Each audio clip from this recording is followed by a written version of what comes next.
Moving now to Uttar Pradesh, well, dramatic visuals coming in from Prayagraj. Thousands of UPPSC aspirants have taken to the streets demanding the examination, the PCS, which is essentially the Provincial Civil Services Examination, to take place in one shift as opposed to two shifts. And this has become a politically contentious issue as well. If we go across to my colleague Ranveer joining us live from Lucknow. Okay, Ranveer is live from Prayagraj with us. In fact, he's right in the midst of the protest. Ranveer, go ahead and get us some voices of those aspirants there.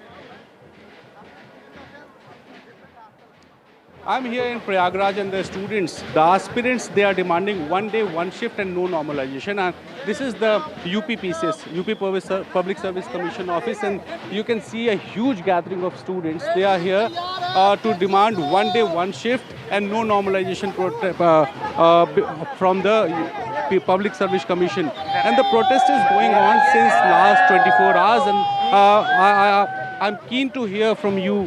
क्या मांग है आप लोगों? मेरी ये मांग है कि खेल के बीच में खेल के नियम नहीं बदले जाएंगे।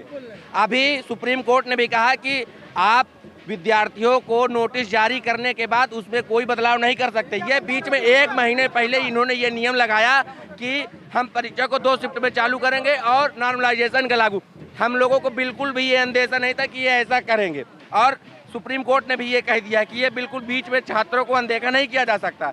ये इनकी पारदर्शिता और भ्रष्टाचार फैलाने का, ये अपने लोगों को भर्ती करेंगे, अपने रिश्तेदारों को भर्ती करेंगे, 50 लाख 70 लाख रुपए लेके देंगे, नंबर बढ़ाएंगे। हमको पता नहीं चलेगा कि हम कितने क्वेश्चन अटेम्प्ट करके हम पास होंगे, हमको कुछ पता ही नहीं चलेगा। से क्या आपत्ति है, मैं समझ।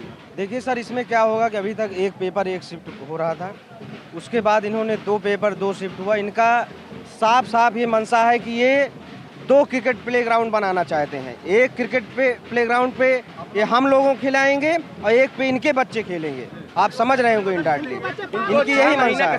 और दूसरी बात, मेरी सरकार की कार्यप्रणाली पे बिल्कुल दोष नहीं है।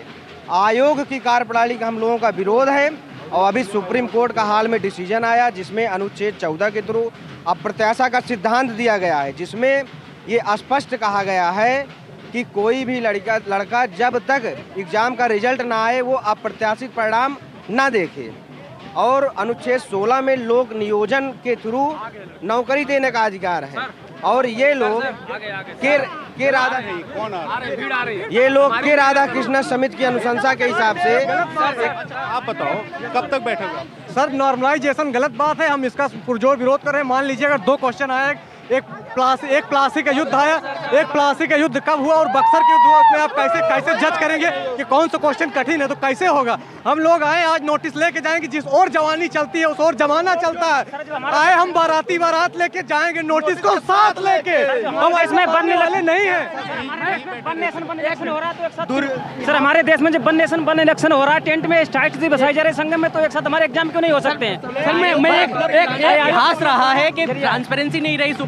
सुप्रीम कोर्ट और हाई कोर्ट ने अपनी पुरानी जब कॉपी इवैल्यूएट करवाई थी तो उसमें कितनी धांधली हुई थी, ये सबको पता है। तो ये अकाउंटेबिलिटी और ट्रांसपेरेंसी के लेक्चर देना बंद कर दे। सिंपल सी डिमांड है कि वन शिफ्ट में एग्जाम होना चाहिए, नॉर्मलाइजेशन नहीं हो। मुझे एक बात केवल बोलना है, आप जो भी देख रहे हैं प्लीज माननीय योगी जी, माननीय मोदी जी से प्लीज, आप ये 12,000 छात्र 2 दिन से भूखे बैठे हैं। कोई तो कारण है, कोई तो रीजन है, कोई तो कमियां हैं। आप लोग क्यों दिखता है ये एसपी से हैं, ये बीएसपी से हैं, ये फलाने पार्टी से, ये फलाने कोचिंग से, आप लोग क्यों दिखता है? लेकिन छात्रों का दर्द सुनिए, 1 शिफ्ट 1 एग्जाम करिए प्लीज, निवेदन है आला कमान अधिकारियों और राजनेताओं। सर देखिए, ये कहते हैं संवैधानिक पक्ष और एसओपी की बात करता हूँ, सिंपल सी मैं बात करता हूँ।